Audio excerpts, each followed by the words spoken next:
here, and also being happy to share with us your insights on the session that focus on addressing combined sewer overflow challenges. We will start today with Pascal.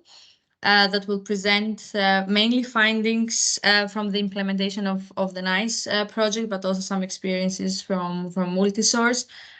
So your presentation will be mainly focused on hybrid subsurface wetlands in Lyon Metropolis.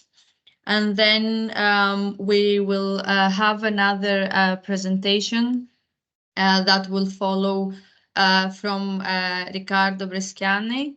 That will present an overview of a full-scale aerated and free surface wetlands in Merone in Italy.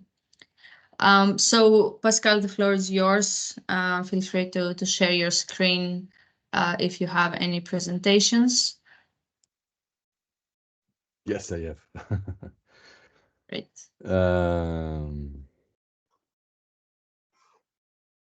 Do you see it? Not the one. Yes, you need to change it because we see the presenter's view. No, neither.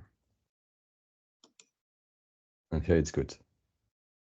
Now we cannot see your screen at all. At all. Okay.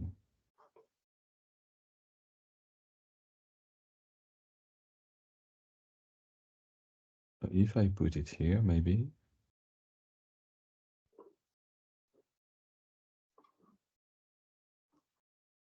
We could see it before. We just see the presenter mode and not the. No. And if I did duplicate, no, you don't have. If you want, happening? Also you can send it to me, and I can share it.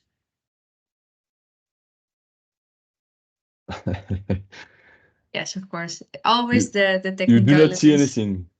No, now we cannot see anything. Oh. I see you in double. No, it's good. What's happened? I don't know. I will try to share only the screen and not the.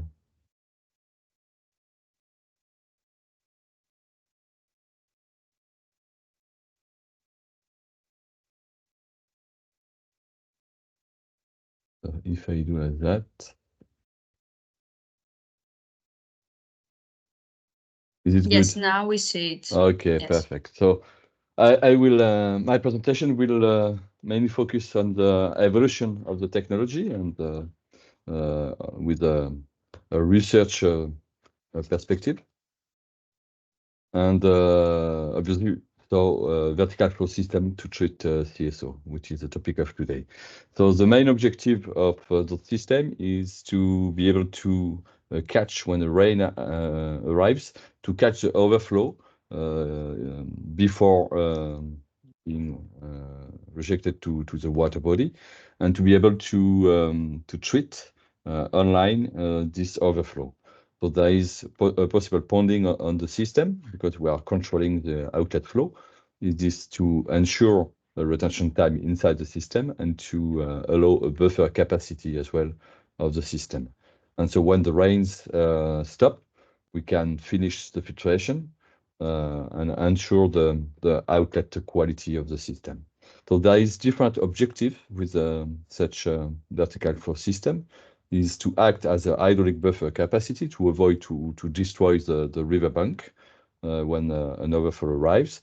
Is to treat pollutant, and that can be different according to regulation of different countries. For example, in France, we have to ensure the same quality, outlet quality than wastewater treatment plant. So that means we need to guarantee some outlet level.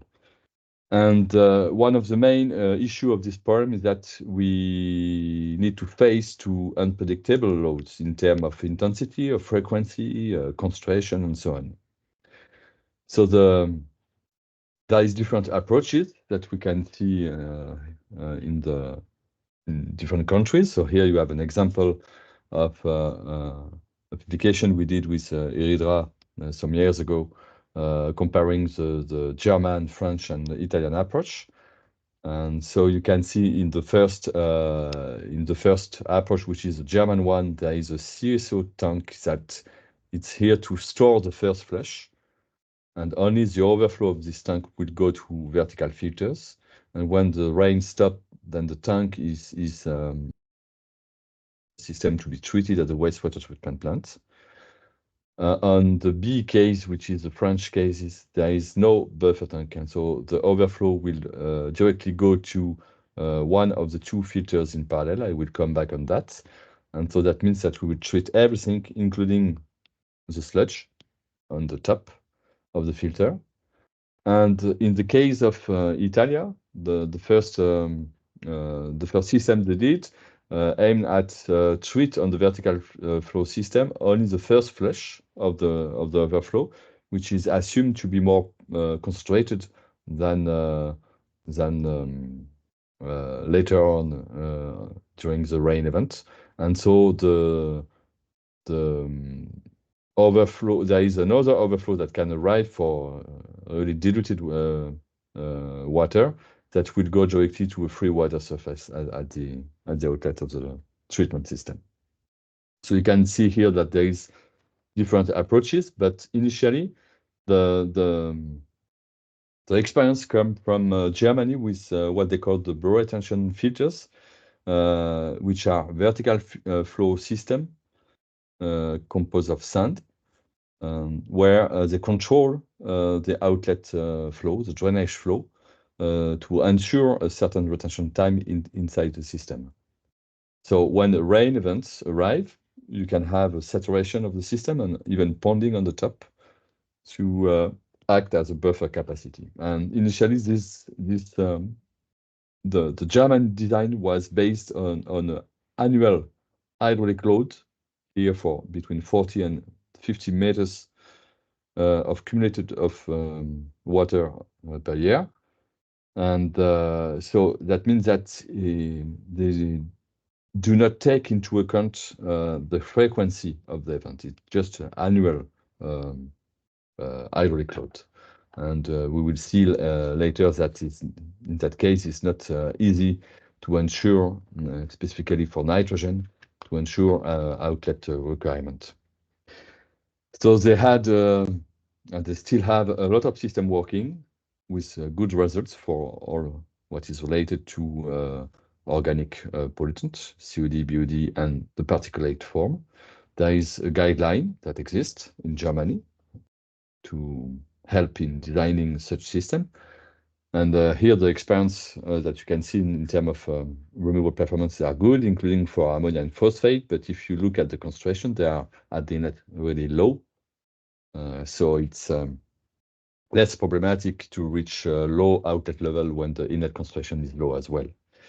But they had some issues as well.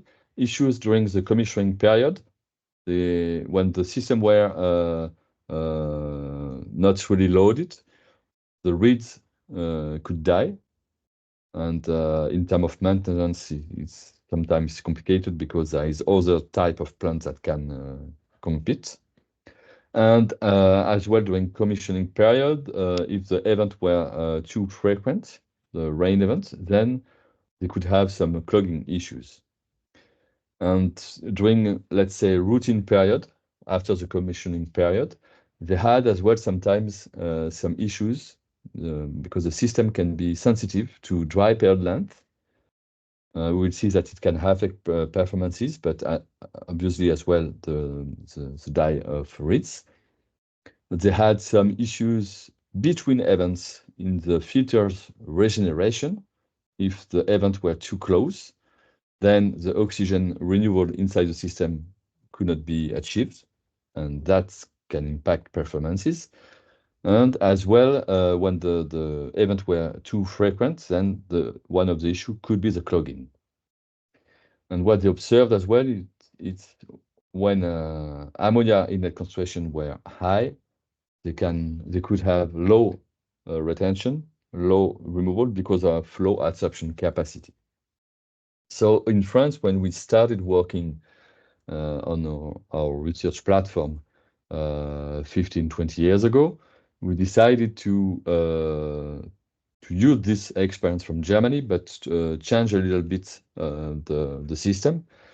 First of all, it's without any sedimentation tank before the system, to be able to treat the sludge on the top of the filter, like we do in the classical French system for wastewater domestic treatment. And what we did is that we implement, so it's a vertical flow system as well with a control outlet flow. And we implement a saturation layer at the bottom to be able to store water to avoid or at least minimize the die of reeds during between two feeding events. And as the bottom part is saturated, we implemented aeration pipes to be sure that we can oxygenate the whole filtration layer from the top and from the bottom, and to ensure the renewal of oxygen correctly in the system. And we tested different type of material, of filtration material, from fine sand to gravel at pilot scale, to be able to see what is the best material selection to be implemented in such a system when there is no settlement first. So here you have some images of the first system that has been done in France 15 years ago. And so you have on the A picture, you have the overflow system that will bring the wastewater at the inlet of the filter. There is two pipes that we can alternate once every month, because there is two pipes feeding the system, because there is two filters in parallel. So so that means that for small events, only one filter is used, but for bigger events, we can have an overflow from one filter to another one, and so that we can use both filters and the whole surface of the filter to manage big events. So you have a picture of the two filters here, the separation and the E picture in the middle. That here it was for research, so we could adjust at which level we wanted to make connection between two filters.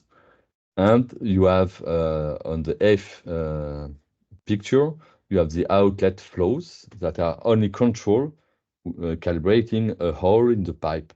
So it's really easy, and this system can work without any energy, which is quite interesting.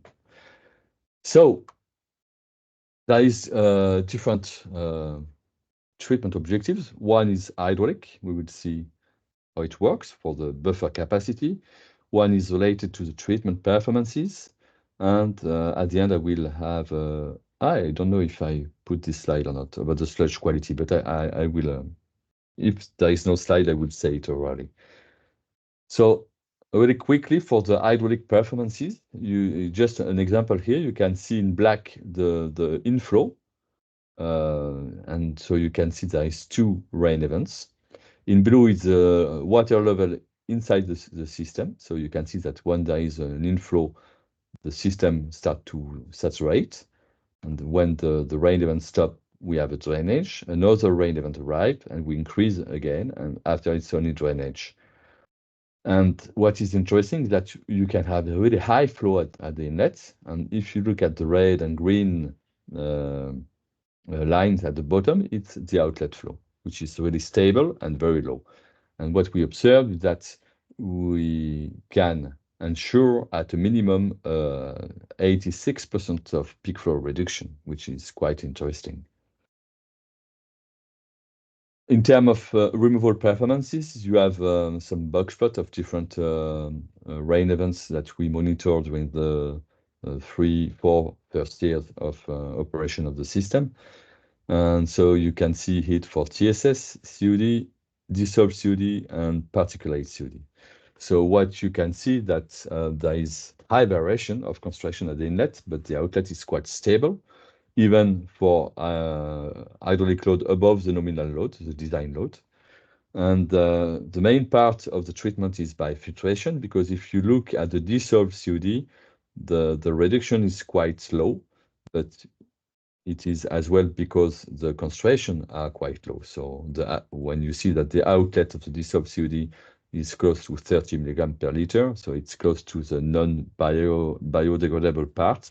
So it's hard to do more than that.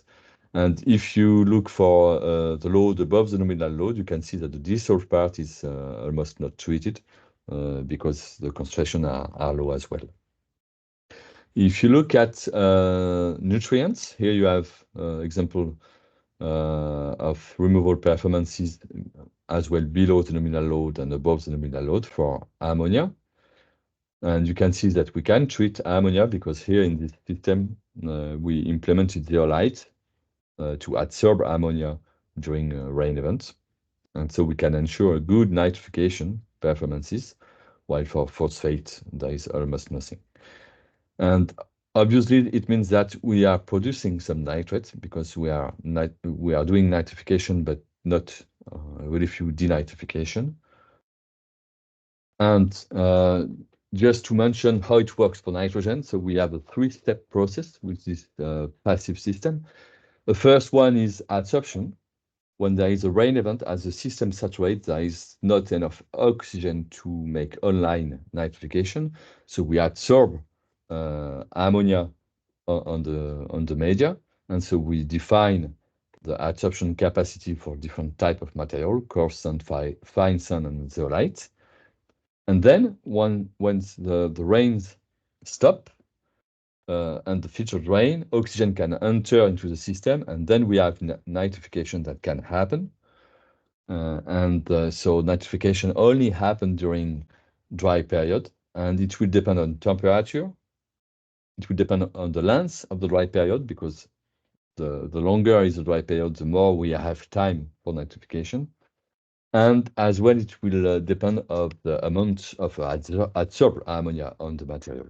So we develop a model to represent this kinetics, nitrification kinetics. But it shows that it's not easy to ensure outlet level related to ammonia only with an hydraulic annual load as a design parameter. So we need to take into account the frequency and the load, the organic load of each event. And the last phases for nitrogen is that when we feed again the system, we'll have a flush of nitrate. All the ammonia that has been nitrified will be flush at the next event. And so we have peak of nitrate that can be problematic if we need to respect low level at the outlet. For metal pH, what we observe that the main process is filtration. So we have a good performances for metal and pH that are linked to particles. And for metal, there is accumulation in the organic deposit. For pH, we can see that with time we can degrade, and so there is no accumulation in the organic deposit on the top. So there is limitation that we can only do nitrification and COD, BUD, TSS, of course.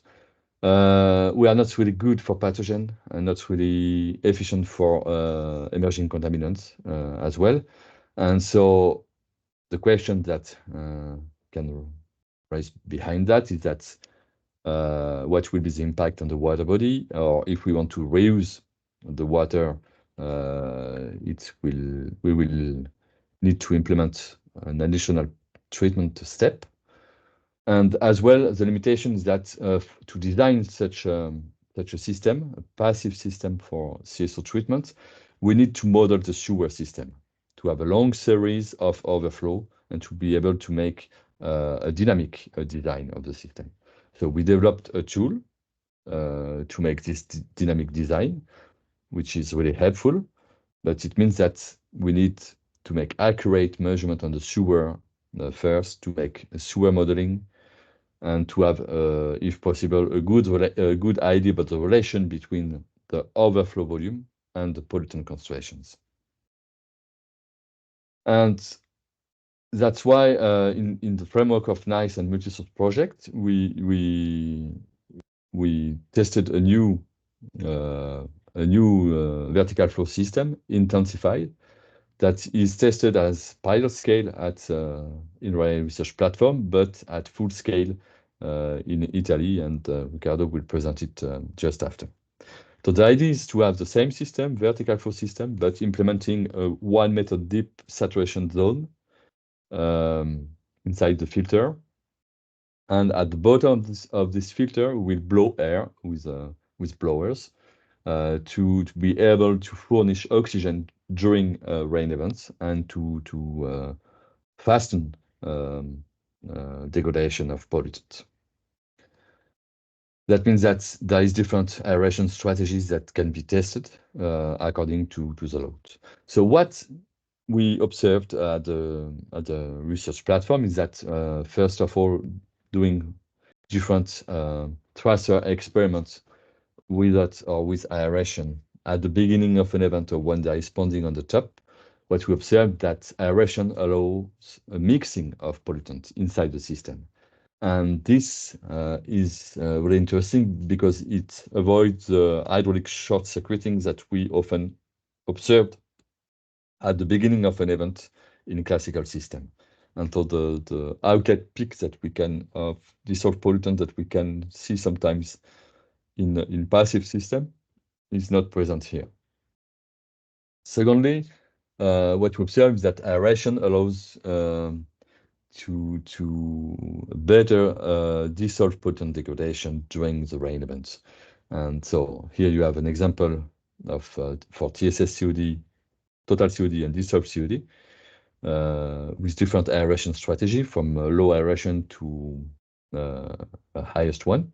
And what we can observe that for dissolved COD with the highest aeration strategy we tested, we could reach 75% of removal for the dissolved COD, something that is not easy to achieve and not possible to ensure, at least with a passive system. As well, nitrification is good during the event. That means that what we do, it's direct nitrification, and that the nitrification is not related to the hydraulic load because we are controlling the retention time. And so that means that the outlet concentration for ammonia will mainly depend on the inlet concentration. But we can reach around 70% of nitrification without any problem with the highest aeration strategy. And for TN removal, here you have a graph with the total nitrogen at the inlet and at the outlet for each rain event that we monitor. And what we observed is that there is no few TN removal, first of all, because there is a lack of carbon source for denitrification. But what is interesting is that there is no flush of nitrates. That means that we can avoid to have high peak of nitrates at the outlet. And finally, the outlet concentration in terms of TN will depend on the inlet concentration. And so as a few take-home messages, it's really good for filtration and aerobic degradation. When there is aeration, there is no short-circuiting and flush effect, which is good. We can control aeration on time, is enough. There is no need to have oxygen or redox measurement inside the system. And for pathogen and emerging contaminants, metals and so on, that's things that we are monitoring actually, but we need more data to be able to draw some first conclusions. And so thank you for your attention and happy to answer any question. Great. Thank you very much, Pascal. I suggest that we move to the next presentation that is describing a full-scale implemented system, and Riccardo will guide us through that. And in the end, we have some time to discuss for both systems. Okay. Okay. Can you see my screen? We can see, yes. No? Yes? Yes, now it is right. So over to you, Riccardo. Okay, thank you. So after the interesting results obtained by Pascal on a pilot scale, let's see what happened at a large scale. This the story of the system of Merone is particularly interesting because even if it's a large application at what a large scale, because this is not only a combined sewer overflow in the network. This is one of the most impacting overflow in a sewer system, because this is the combined sewer overflow that is placed at upstream of a big wastewater treatment plant, the wastewater treatment plant of Merone, about 100,000 PE. So when we designed the system, we know that the system was not only innovative, but was a demonstrative application of a particular technology, aerated constructed wetland, in a particular case, so the combined sewer overflow upstream a wastewater treatment plant. And we have the opportunity also we are having the opportunity to test the system during the project MULTISOURCE. We are still collecting a lot of data about classical parameters, about pathogens, about emergent pollutants, about microplastics, and at the end of MULTISOURCE, surely we will have other interesting information. So at a glance, the system is composed by the aerated vertical flow wetland with a strange shape, followed by a small pond. So the aerated vertical flow wetland is 4,000 square meter, and the final pond is only 1,500 square meter. The cost of the whole system was at the time of construction 1,400,000 euro. So here you can see the system, so the CSO and the first pumping station. So at the beginning, we have a first pumping station to transfer the overflow, or at least most of the overflow to the pre-treatment unit. Then we have the aerated wetland, and then we have the pond and the discharge. So the inlet is in correspondence of the first pumping station. Instead, the outlet is after the aerated wetland. So at the moment, we don't have any idea about the effect of the pond. Anyway, the pond is quite small, so we are not waiting. We are not expecting very significant result from it, except maybe a buffering activity. So, okay, this is just to show you where the position of the blower that permit to collect the air to the aerated wetland. We have also a second overflow from the second pumping station that permit to lower the aerated wetland. This is because in some cases it's not convenient to treat everything, but we can treat also the most polluted part of the combined sewer overflow. We will see later why. Okay, then the water is collected in two regulation manholes, which permit also to control the level inside the constructed wetland.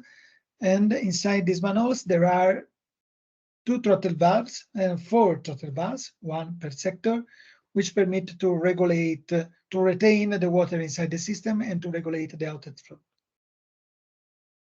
So this is the screen, a snapshot from the SCADA system. So all the system can be controlled by remote, together with the whole SCADA system for the wastewater treatment unit. There is also a section for constructed wetland, or as in Italy we call it fitodepurazione.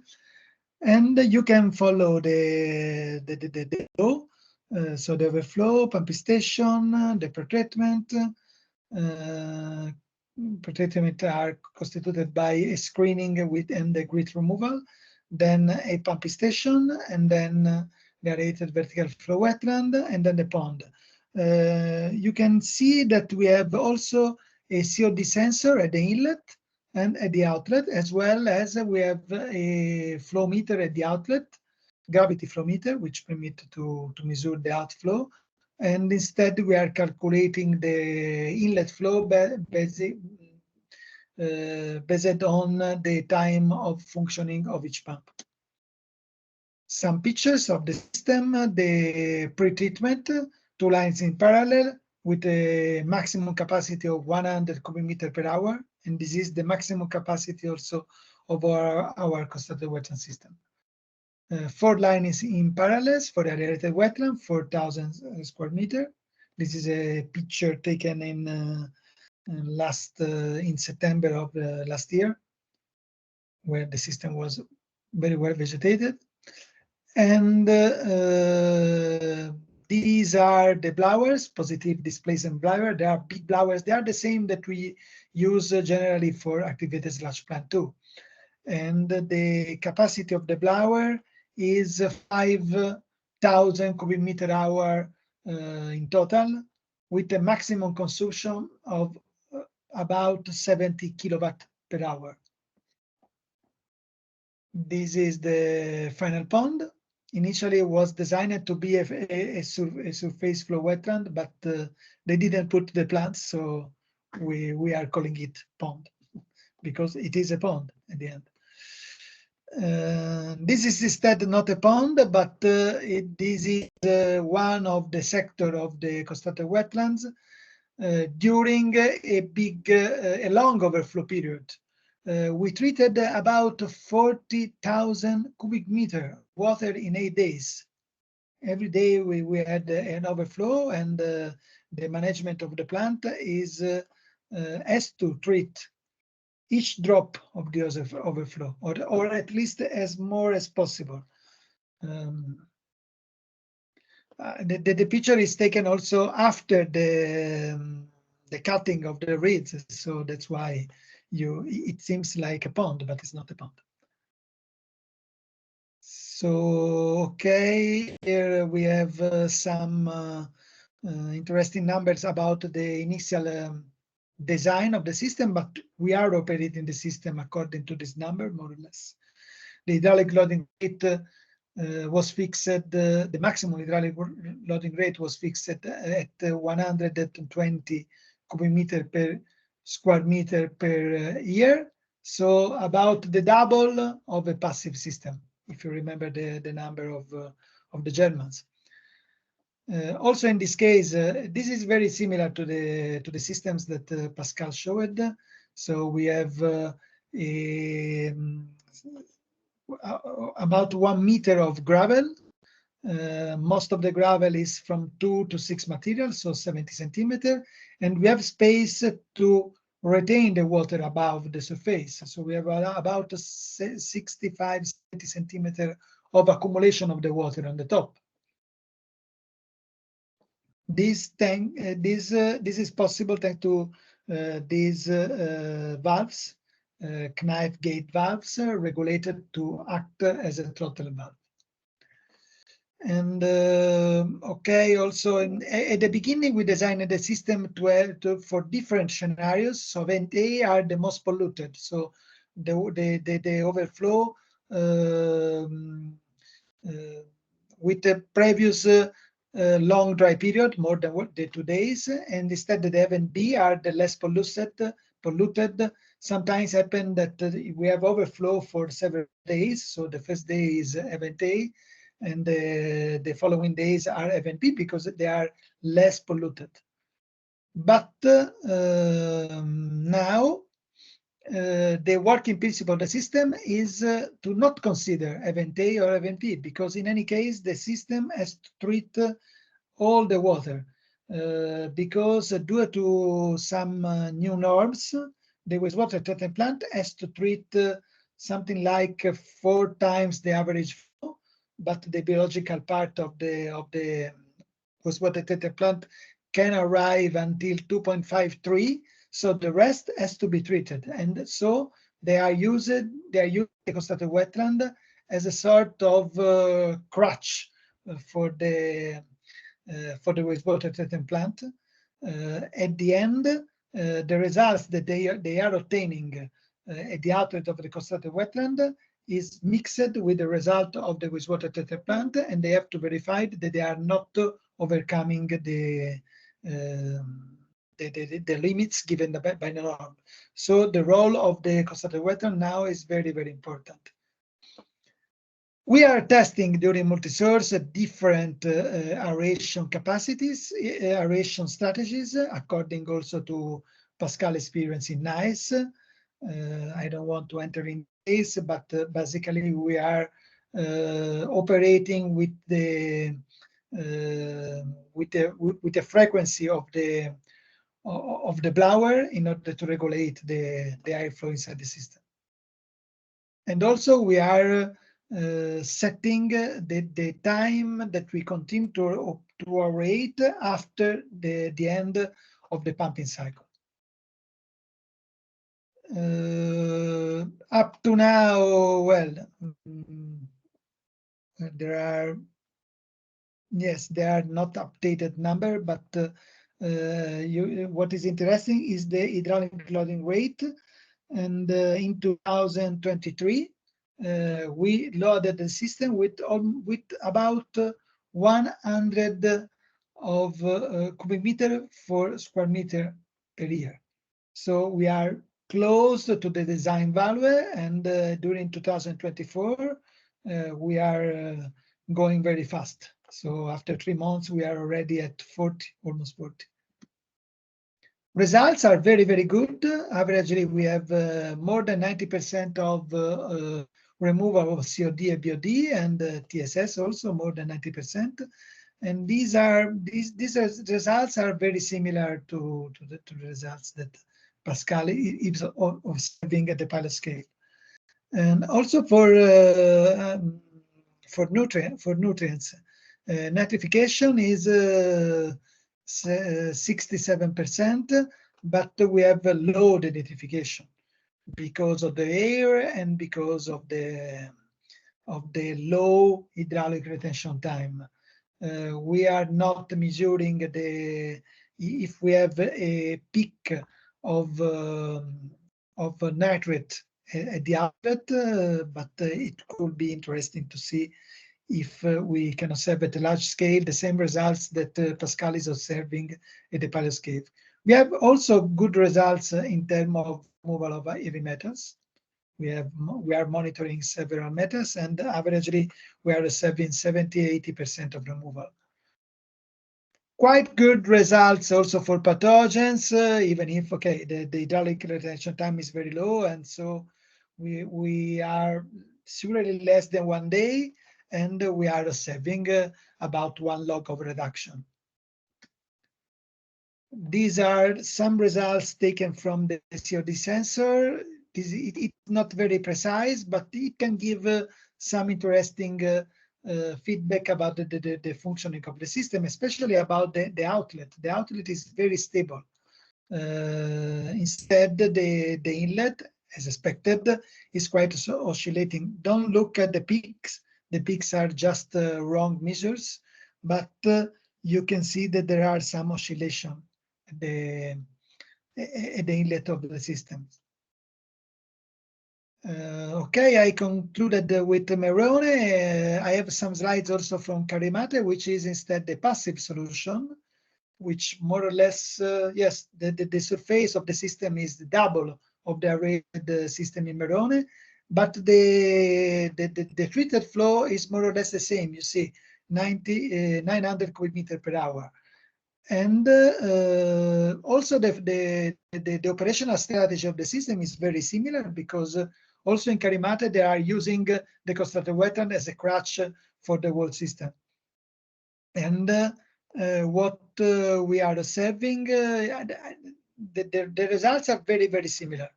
So, well, probably the COD Merone is a bit less, but I think that the results are comparable. Some pictures of Carimate during construction. I don't have in this PowerPoint picture of the system today. So thanks for your attention. And I'm here for a question. Thank you very much, Riccardo, also for this interesting presentation. And I think a lot of the participants in this call had the chance to visit the system last month. So I would like to open the floor for questions. If there are any questions that you have for Pascal. I don't know, Mire, you also had your hand up at some point, so Yeah. Please feel free to ask any questions. Yeah, Pascal was at his third slide, and I had already my first question. So that's a while ago. But anyway, Pascal, you brought a clear vision, like the difference between the German, the French, and the Italian system. That was the idea, but it was a little bit fast. So can you explain again, why are the Germans using a tank and the French and the Italians are not? Well, I would say that it depends on maybe on the regulation of each country. And in Germany, they need to bring back the first flush to be treated at the wastewater treatment plant. So they store the first flush, and then once the rain event stop, they emptying the tank in the sewer system. While at least I will let Riccardo speaking about the Italian context, but in France, there is as well a lot of concrete structures that are here to store and after to withdraw again the system, the water in the sewer, but it's really expensive. And so when we started with the experience with the CSO treatment with wetland system, we decided to treat online and to not feed back the water in the sewer. But it's true that we are not really aligned with the actual regulation, and that's why the ministry in France tried to see how we could include this system in the actual regulation without changing the regulation. And so what they say is that if, as it's a mix of, there is domestic wastewater in it, it's a mix of rainwater and domestic wastewater. So as there is domestic wastewater, it is a new treatment plant. And as it is a new treatment plant, you need to comply with the regulation for wastewater treatment system. And that's why we need to ensure an outlet quality, while in Germany, not. Yeah. Interesting. And what I can say, well, in Germany, from what I know, they put the buffer tank in order to reduce also the total suspended solid load, because in their design there is sand, not gravel. And so the permitted TSS at the inlet is less than our systems in France and Italy, where instead we are operating with gravel, with pea gravel, like the French systems. In Italy, well, you can see in the scheme that first of all, we have to separate a small part of the combined sewer overflow in order to send it to the wastewater treatment plant. Yes. So together, so which part do you keep C. and which part do you send through? Sì, Gorla Maggiore. So the only regulation that we have in Italy is that we have to send to the wastewater treatment plant, depending by the region, from 3 to 5 times the average daily flow. Okay. Then we have two possibilities. Or you do a first flush tank that you have to ensure to entrap in the tank 50 cubic meter per hectare of catchment area. There are different methodologies. Or you can use an inline treatment system like a coastal wetland. In this case, I'm talking only about Lombardia because in the other regions we don't have any regulation. So basically, the combined sewer overflow can be discharged in the environment without any norms. Okay, but in Lombardia, you have these two possibilities, or a retention tank or an inline system. And for the inline system, which can be a natural-based solution or not, you don't have limits to respect, but you have to follow a guideline where there are some basic numbers about the design. Then, of course, we know that with this system, we can achieve a certain removal of the parameters, because before to do these guidelines, the Lombardia region has tested several natural-based solutions for combined sewer overflow, observing that more or less we are capable to remove always 80 or 90% for organic and some other pollutants. Instead, if you apply the natural-based solution as in Merone or Carimate within the wastewater treatment plant, there are other norms, of course, and you have to respect some limits. Yes, thank you. And I had Company another side. I'll just sorry. come back on one point that Riccardo said about the difference between German and French approach. In the French passive system, we are using coarse sand, so it's sand as well, like in Germany. So it's possible to not have settlement, but in that case, that's the reason why we implement two filters in parallel, to be able for small events that are more polluted to make alternation and to be able to manage this organic deposit. In Germany, there is no alternation.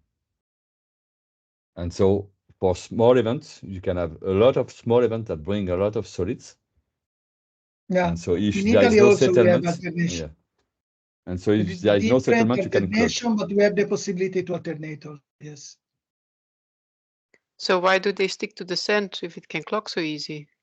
No, that's finally they put a tank first. Yeah. And I've got a small second, because at the end, Pascal said, yeah, and we have good results, but not for metals and pathogens. And Riccardo said at the end, we have good results and also for No, I say metals. that the system is good. What we observe on the passive system, at least, is that the system is really good for all pollutants that are linked to solids. The filtration is really efficient. So we have good results for metals and pH, for example, that are linked to solid. And what I say at the end is that I did not present any results for pathogen or metals or emerging contaminant, because I say that we do not have enough data to have good and strong conclusion. But obviously, the filtration will be good anyway, because we observe that for TSS, we are really high in terms of filtration. Yes, I agree, yes. And about pathogens, of course, they depend by the hydraulic retention time. So especially in passive system, because of the low hydraulic retention time, pathogen removal is poor. Probably in aerated wetland is a bit better, but because of the aeration, in any case, we observe 1 log, not more than 1 log, which is in any case good, but not enough to not have pathogen at the outlet, of course. All right, thank you. Thanks a lot, Mireille. I don't know if other colleagues who either visited the system in Merone has any questions. Now also listening about the other system in the research platform, or of course anyone else who have any questions or observations. Please feel free either to unmute yourself or raise your hand. Yes, Sophie.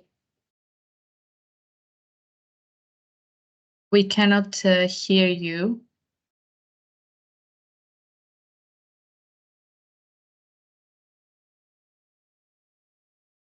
No.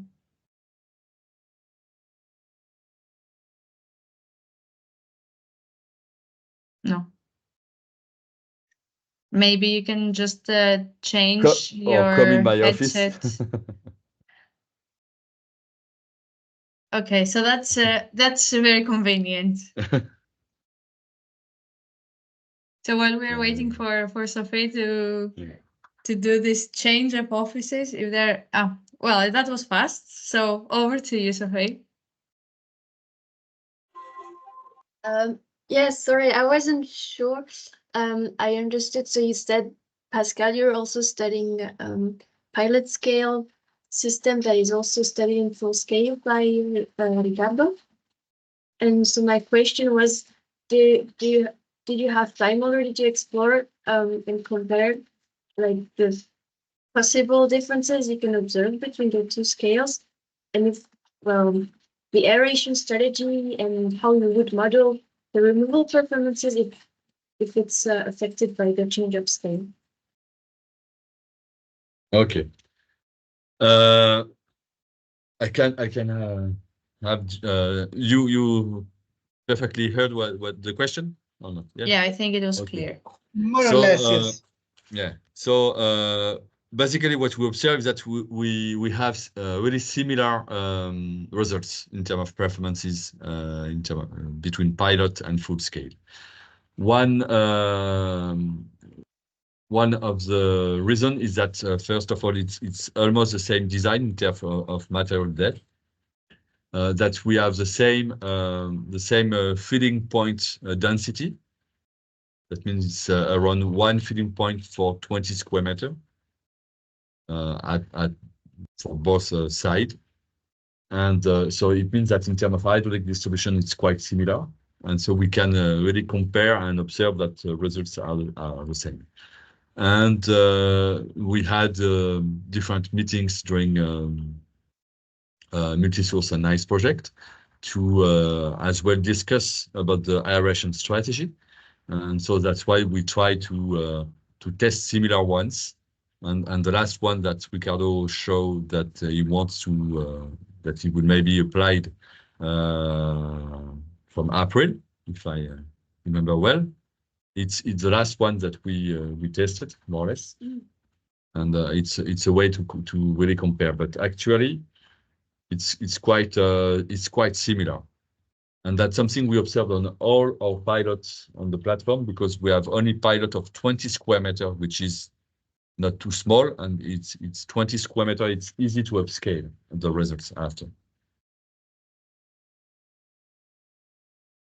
Great. I don't know, Riccardo, if also you would like to touch upon the question that Sophie had, or that it was covered from Pascal. Well, I think Pascal has already replied. Great. Perfect. All right. So we are discussing, yes, we are discussing about the possibilities of this collaboration. We are continuing to discuss, but yes, mainly we are focused on aeration optimization. But there are many possibilities, because it is very interesting to compare small system, pilot system, follow it daily by the researchers with the system, which instead is more difficult to follow up, because you have to every day you have to deal also with the management of the wastewater treatment plant that has different priorities from us. So yes. This is the point that I would like to add. Of course, the challenges of upscaling such systems and actually monitoring a full-scale system is very different. So I don't know if there are any other questions or from anyone else who is attending the meeting today. Yes, Mireille.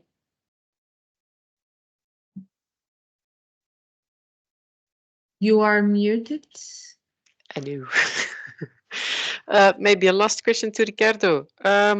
So the idea was to have not a pond, but a free water surface. Was the idea to create a free water surface at the end to improve the identification? Yeah, well, yes, even if the problem is always the lack of carbon and the low hydraulic retention time. But well, the reason why we consider to have a free water system, well, in Gorla Maggiore is just to treat the second flush, so the less polluted part. In Carimate and in Merone at the beginning, before they decided to do a pond instead of a surface flow system, the main objective of the free water system was mainly to create side benefits in terms of increased biodiversity, in terms of landscaping opportunities. What we observed in Carimate is that the free water system consent to have a good buffering of the outlet of the vertical flow system, also in terms of water quality, which is good. I think Fabio also wanted to. Yeah. Yes, I just wanted to add a detail to Mireille's question. Because in Gorla, for instance, we defined this free water surface as an extended retention basin. That was the main aim.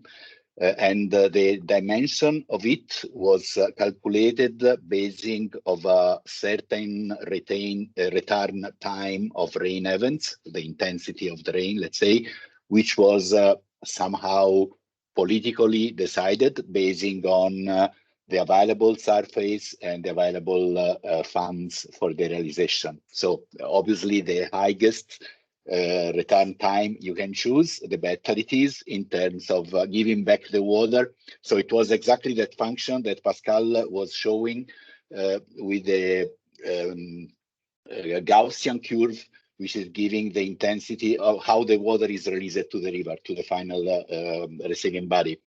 And in our case, so the aim was to put a throttle, which is meaning a small pipe with a determined diameter, for giving back the water from this extended retention basin in 48 hours instead of immediately. So that's the main aim of this storage volume, where you are putting the water which is more diluted, so what we can call the second flush. And that can be applied also for the other two cases. So it's working like that. And the idea to make a free water on the bottom of it, which was needing more excavation in comparison to the volume we calculated for retaining the water, was simply to give more functionalities to this stage. Instead of having just a grass covered volume, we decided to put some water over there in order to create an ecosystem for ensuring a more different, more numerous number of degradation pathways for the different pollutants. And for instance, if also in our case, in the national regulation, we have to consider at the end these online treatment schemes exactly as new wastewater treatment plants. So we also have to respect the norms for discharging in rivers. And if the new regulation, the new urban directive will be approved as it is, and so we will have to take care also of the resistant pollutants, so the CIC, then we will have probably to add, as Pascal was saying, treatment steps and having, for instance, a more different environment as this final stage, a second stage, could help in their removal, because you are creating absorption sites for most of the organics.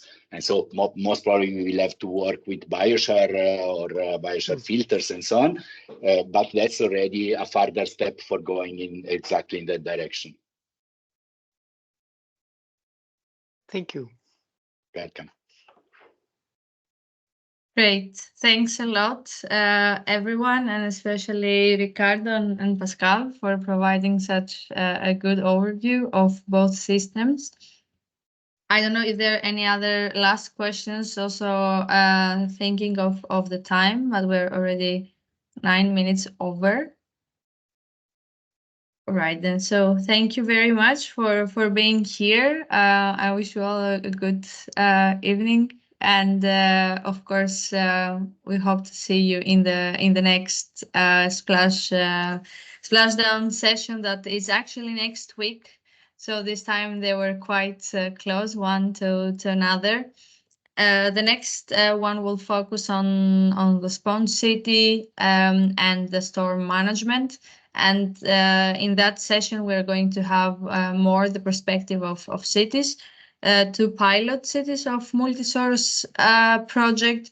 So we're going to have Oslo that's going to share the city guidelines for storm management in new development, and the metropolitan area of Milan that is actually going to share their experiences and lessons learned from implementing the sponge city strategy, actually 92 interventions in 32 municipalities. So I guess this is quite some work that have been done there. So quite also some lessons learned from that. I believe that you all have received the invitation, but in any case, it will be the session will be on Wednesday, 24th of April. 3 to 4 Central European time. So we hope to see you there. Thank you very much for the participation and have a nice evening, everyone. Bye-bye. Bye. Thank you. Bye-bye. Bye.